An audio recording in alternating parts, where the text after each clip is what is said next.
네, 국가의 어른으로서 갈피를 잡아주고 계십니다. 박찬종 변호사님 모셨습니다. 어서 오십시오. 네, 안녕하십니까. 이제 공천 앞두고 이재명의 이 비례대표 준연동 형제 뭐 이랬다 저랬다 하더니 이제 갈피를 잡았는데 이게 지금 여러 가지 논란을 낳고 있습니다. 투쟁도 낳고 있고요. 이재명 대표의 지금 반국민적, 위헌적 그 행태, 그 개인의 그러니까 지역구 공천은 철저하게 자기를 보호하기 위한 방탄 후보를 내기 위해서 가능한 대로 친명 위주로 공천하고 거기에 자기하고 관련이 있는 좌파 사회단체 인사들 후보로 대량 넣으면서 친문 현역 의원들을 대량 숙청하려고 하는 이제 이런 움직임을 보이고 있고, 그 다음에 비례대표 47개 중에 20대 국회까지 병립형으로 했거든요. 네. 정당 득표율에 따라서 네. 각 정당이 후보를 순서대로 결정한 거기에 정당 득표를 따라서 자르는 병립형을 21대부터는 준연동형으로. 그러니까 1당, 2당은 비례대표 후보를 안 내고 위성정당을 만드는데 거기에 좌파 단체들이 떴다 방식으로 이게 위성정당을 만들어 가지고 거기에 상당한 의석이 배분되도록 해서 좌파 세력의 연합으로 나아가려고 하는데 우선 방탄을 위한 그 지역구 후보 공천 과정도 아주 추악할 뿐 아니라 이게 병립형이냐 21대형의 위성정당 형태냐를 두고 이재명이가 내가 알기로 3번을 왔다 갔다 했어. 맞습니다. 네. 병립형으로 하겠다. 그랬을 때 그렇지 그렇게 해서 개항을해서 피하려고 하는가 보다. 그러다가 외부 압력이 있으니까 이쪽으로 갔다가 또 이쪽에 또 반발이 있으니까 그러면 당원 투표로 결정하겠다. 이게 3번을 왔다 갔다 하다가 결국은 연동형으로 낙차게 됐는데 이렇게 되면 어찌 되느냐. 피고인, 피의자, 범죄자들이 다수 이 위성정당을 창당하고 국회에 몇 명씩 들어오게 됐다. 어제 조국이라는 자가 항소심에서도 유죄 판결을 받았거든. 유죄 실형. 1심에도 2년. 실형 2년인데 법정 구속 안 했고 2심에서도 실형 2년인데 법정 구속을 안 했어. 그 대법원으로 넘겨놨는데 대법원은 이게 법률 심사만 하기 때문에 사실관계 심사를 안 해요. 그러니까 권순일 같은 자가 있어가지고 이재명을 봐주듯이 봐주는 녀석이 있다면 몰라도 대법원 가면 그냥 기각이야. 기각 순간에 깜빵에 가서 2년을 살아야 돼. 그런데 어제 당 맞는다고 선언했어. 항소심에 법정 구속 안 되니까. 송영길 전 대표는 구속돼가 있는데 저기 장기형을 선고받게 돼 있어. 못 빠져나와. 그런데 검찰 폐지 정당을 만들겠다. 내가 검찰의 박해를 받아가. 그러니까 곳곳에 이런 요소들의 정당이 생겨가 1명, 2명씩 이렇게 끼어들게 하는 길을 이렇게 열어놨다. 그러면 국민은 투표장에 가서 이게 연동형으로 됐을 때 누가 입법을 했는지를 못 보는 겁니다. 지금 추정으로는 위성정당이 한 50개 생긴다는 거 아니에요. 50cm 정도 이래가지고 이게 뭐 50cm 정도 여기 이렇게 되는데 거기에 여기에 조국당이 무슨 이름 붙였는데 거기 누구 나온지를 모르는 겁니다. 근데 20대식으로 병립형으로 하면 홍보 자료에 유권자별로 이렇게 배달되는데 국민의힘당은 비례대표가 이게 누구가 이름이라도 볼 수가 있는데 이거는 그게 없어요. 그러니까 컴컴해. 그래서 지난번에 윤미향이라든지 가짜뉴스의 선봉장 김의겸이라든지 최강 그냥 발악하듯이 검찰을 씹어 돌리는 최강욱이라든지 이런 사람들이 여기에 끼어가 국회의원이 됐다. 그러니까 이 길을 열었다. 그러니까 이재명은 지역구 후보도 친명 일색으로 방탄 후보. 그 다음에 연동형은 그러니까 유사 좌파 단체에 기회를 줘가 자기를 감싸도록 했다. 결국 이거는 이재명 개인을 놓고 보면 정당과 국회라는 무대, 국회의원 선거라는 무대를 통해 가지고 국민, 우리 국민, 헌법상 제1기관인 국민의 뜻을 학살하는 겁니다.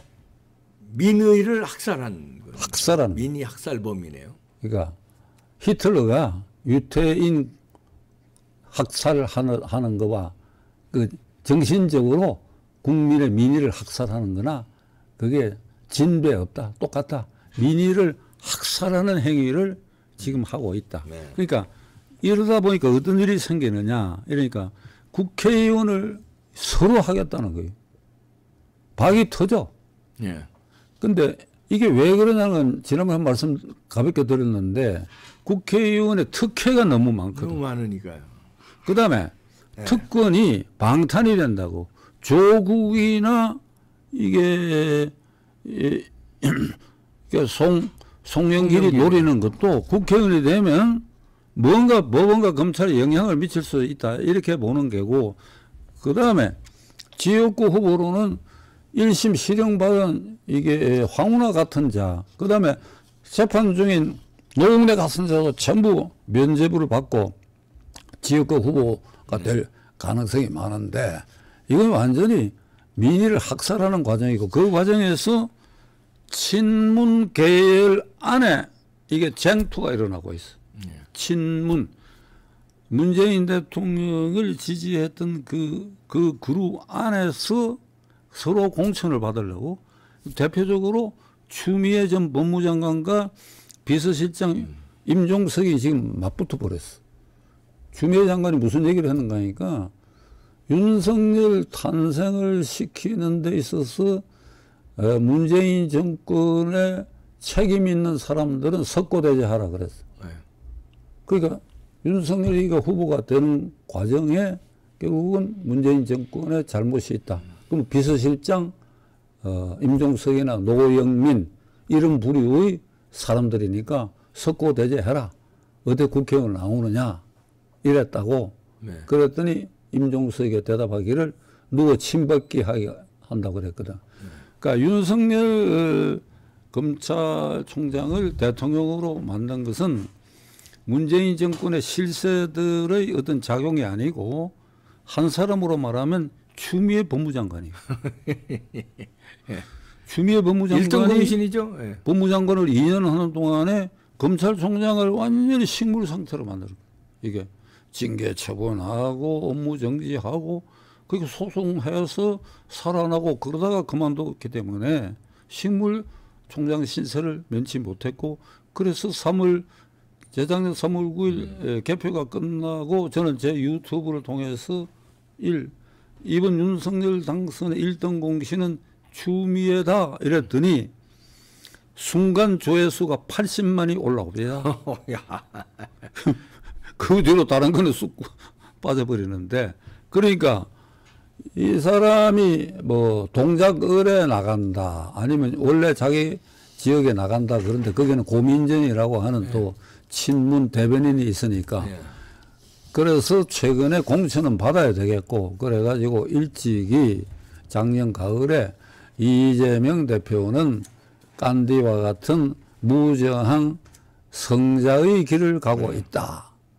이제 그렇게 나오다가 이번에는 문재인 정권에서 윤석열 탄생에 조력한 자들은 석고대죄하라. 그러니까 추미애 씨의 현재의 정신 세계는 이게 정신 분석을 해볼 필요가 있어요. 그러니까 이게 결국 국회의원이라는 자리 때문에 이렇거든. 본인 계산으로는 이번에 되면 대표에 도전할 거예요. 그렇죠. 이재명을 범죄자하고 밀어내고. 최하 국회의장에 도전하죠. 아니면 국회의장, 아니면 자기 대통령을 노리거나. 그러니까 그런데 신경이 집중되다 보니까 눈알이 새빨개진 거야. 예.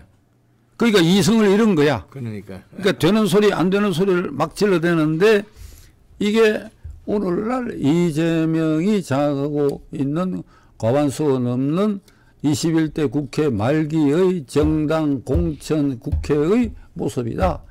이게 G7 국가에 등극한 나라에 다른 분야는 전부 압도하고 있는데 이게 G7 국가 이게 군비 무력면에서도 세계 6위 국가가 되고 무역권은 10위 이하고 그리고 여러 군데서 지금 일본을 제압하다. 국력평가하는 미국의 USN 뉴스 언론에 의하면 작년 통계로 국력평가의 한국이 6위, 일본이 8위야. 이런 나라에 유독 국회 정당, 국회의원 선거 이걸 두고 이런 망나니 개판 짓을 하고 여기에 국민의 의사를 도살하고 있다. 이거 도살장으로 국민이 끌려가야 되느냐. 오늘 이게 결론인데 이 대표나 저 같은 일반 국민이 이 도살장에 끌려가야 됩니까? 투표장에? 이런 식으로 하는데. 누가 이길 것 같습니까? 추미애와 임종석이 지금 싸우는 거거든요. 서로 이재명 떨어진 거는 임종석 때문이다. 임종석 치고는 추미애 때문이다. 그래 누가 이길 것 같습니까? 다 똑같은 X들이지. 다 똑같은 X들이. 임종석이나 추미애. 이게 이성이 있는 자들이야. 도토리 키재기. 예? 이성이 있는 자들이야. 네. 그러니까 결국 국민이야. 국민만. 네. 이 국민이 헌법상 제일 기관이 국민이 이럴 때 깨어 있고 방맹을 들고 그러니까 물리적 방맹이 아니라 민심의 방맹을 이렇게 때릴 수 있어야 되는데 말이지. 하고 이게 이 일을 어쩌나 이걸로 오늘 결론을 합시다. 네. 똑같은 한 팀이다. 임종석이나 추미애나. 네. 똑같은 X들. 똑같은 X들. 똑같은. 네. X로 하겠습니다. X맨. 네. 박찬종 변호사님이셨습니다. 네. 감사합니다. 수고하셨습니다.